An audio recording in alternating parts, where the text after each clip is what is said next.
الرحيم. السلام عليكم ورحمة الله وبركاته. isku soo noqod wanaagsan waqti badan oo leedka aamusnaa waa Sacdiyo Cooking dad badan ayaa codsi iga yimid oo ileeyihiin xagga Facebook la igu soo message la igu soo reebay oo leeyahay maxaa hadalka u joojisay qoraalka Englishka dad Soomaali jooga oo na fahmaynin waa ina hadashaa oo hal noogu sheegtaa waxa aad karinaysid maadaama aan waxaan karinayo English receptiga aan kusoo qoraaye cid kasta inay ka faa'iideysanaysa umaleynaya laakiin hadda waxaan ogaaday dad badan inay dhib ku tahay inay Englishkaas ku fahmaan waxaan isku dardarayo hadalkane uu fiican yahay oo kan waa xawaash kan waa tuun kan waa bur inaan dhaho qoraalka Englishkan aan kusoo qoro dhalinyarada kaga faa'iideysato dhalinyarada qurbaha ku kortay oo rabay inay iga faa'iideystaan ayaa Englishkana waa ugu talagalay inay kaga faa'iideystaan maadaama marka iyagana qoraalka u wadaya idinkana hadalka idin soo celinaa raalli ahaada maantana waa maalintii shoppingka Ramadan 3 maalinta saddexaad suuqa qayb ka mid ah waa qaybihii maanta aan soo adeegay laakiin ma idin wada tusi karo qayb ka mid ah waaye wixii maanta aan soo gaday oo ka koobnaa maxaa la dhahaa intaan qayb ka mid ah qaybtii saa u jeedaan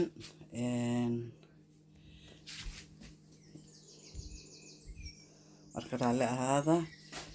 intii ay ka aamusnaa qofka bini'aadamka waxaa loo sheegaa in la ii sheego way fiicneed oo la dhaho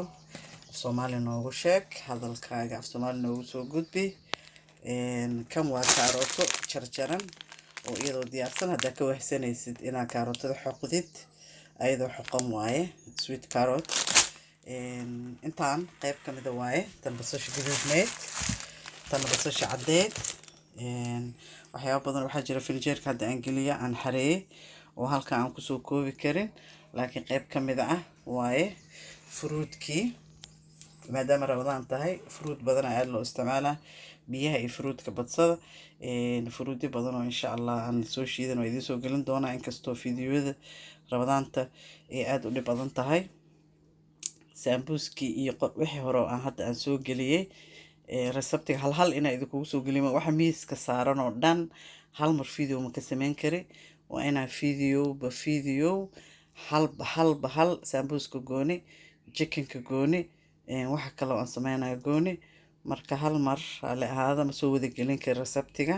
waa ina xabad u soo geliyaa marka saas ula socda hadduu Ilaahay idmo walaalahay qaaliga ah waa mahadsantihiin subscribe-ka idinkana xaggeena waaye iyo share-ka iyo like-ga waa mahadsantihiin maanta waa shopping day marka insha Allah waa qayb ka mid ah shoppingkii ma soo wada saari karo meeshaan jikada aad ay u yar tahay marka raalli ahaada assalaamu calaykum waraxmatullaahi wabarakaatu isku soo noqod dambe oo xiiso leh oo idin soo gudbin doona insha Allah wixii kale oo nagu soo zaa'ido idinkana waa mahadsantihiin jazakallah